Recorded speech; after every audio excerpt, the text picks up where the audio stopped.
Welcome to the Lens at 177. They are the ANZ Bank and have been one of Fiji's big players in the banking industry for years now. The CEO of ANZ, the big boss himself, Shayne Elliot, is in Fiji this week, and he joins me today for this sit-down interview to discuss a range of issues.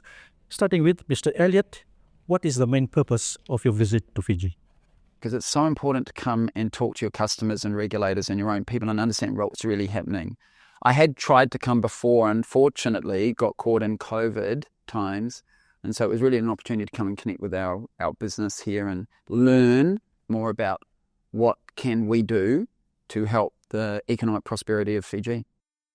What does it mean for a country like Fiji when the ANZ CEO turns up on its shows? Well, it's a lot of work for them. So they end up doing a whole lot of work, arranging meetings, etc. Look, I think it shows respect. One of the things I've noticed when you come to countries, it shows that we, the chief executive and the board, etc., have respect for what we're doing. Gives them an opportunity to talk to me about what's on their mind. What are the things that they worry about? What are their hopes and aspirations for ANZ and Fiji? And of course, it's a lot of work because, as you can imagine, right from the beginning all the way through tonight, we have meetings and interactions with various stakeholders. And so it's a lot of work. Mm. Why then is Fiji important for the ANZ family? Well, as I said, first of all, it is part of the family. I mean, we've been part of the family for 140-something years. This is like who we are. We are in 29 countries, but this was our number 3.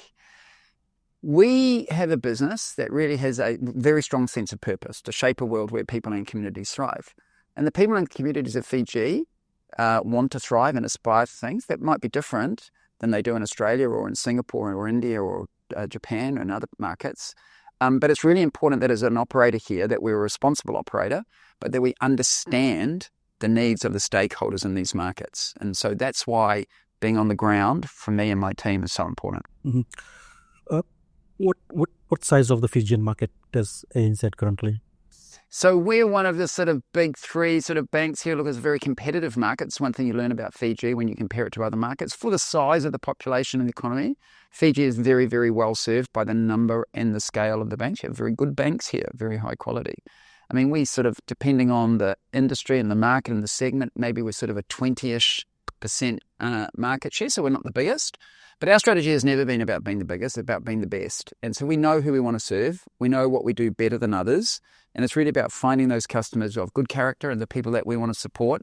In particular, the strength that ANZ has anywhere we operate is how do we connect people in the community of Fiji, in this case, with the rest of the world through trade and investment. That's something that ANZ does particularly well. And so we tend to skew a little bit more to that side of the economy. And what about the region? What's the market size for ANZ in the region? So we're, as I said, those 29 markets we're in around the world, most of them, if you get out a map, are around Asia Pacific. So all of the countries of Asia.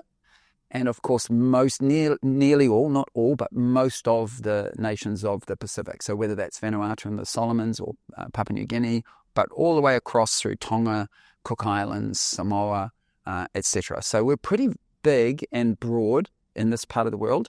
And that makes sense given our home markets of Australia and New Zealand are so deeply invested in this part of the world. You are part of our broader community and family. ANZ is currently in negotiations with the Australian government regarding its continued operations in the region. Can you explain how did we get to this point? Sure. So when you think about banking globally, and particularly what we do for a living, as I said, we do retail banking here and help businesses here, and that's great business. What ANZ does that's particularly unique, or particularly something we're very good at, is that connectivity with the rest of the world. What does that mean? Hey, it means that when visitors come to Fiji, they need to be able to pay for things from their home. When businesses here import goods, they need to be able to pay for those and bring those in. And when Fijian exports go somewhere else, they need to be able to receive money. That requires what we call in the industry correspondent banking. Basically, it requires us, something like ANZ, to connect with all of the banks and the markets around the world to make sure that money comes and goes between Fiji to all of those markets, whether it's the United States, Japan, Singapore, China, wherever. The rules around international banking have changed quite considerably over the last 10 years for good reasons. We all want a safer system. We all want to live in a world where we find and we ban money laundering or fraud or all of these things. And so we've put together a global set of rules. The downside, and we agree to those, the difficulty is that those rules cost money to implement, and they make it more difficult to operate, particularly in smaller operations like Fiji. Not just the Pacific, there are other parts of the world who are equally struggling. And so what's been happening, sadly, is a number of banks, big banks in the world, who do that kind of work have basically said it's too hard and they've gone and they've left. And there's been a dramatic fall in service in more developing markets. So we don't want the Pacific to lose out on that really vital connection with the rest of the world. So what we said to governments, not just the Australian government, to all the governments in the region, and including people like the World Bank, hey, we need your help to find a way that we can continue to meet the standards we have to around things like money laundering and fraud and all of those things, but also be able to do so at a reasonable economic cost, so that rather than pulling back from Fiji, because we don't want to do that, we can actually lean forward, because Fiji needs the help of banks like us. So we're negotiating with the government. It's not a subsidy, but how can we modify and think about some of the rules that make it a little bit easier for a bank like ANZ to exist and do well here. And in return, we would make commitments about the level of investment we would make in Fiji and the Pacific more broadly.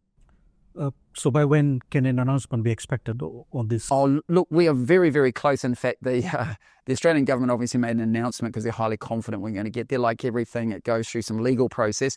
The essence of the agreement we have made, now we're just going through the technical documentation. I mean, we're talking, but for the fact it happens to be Christmas around the corner, it's probably in a week's, maybe it might drift into the new year just because it's a holiday season for many. But it's imminent.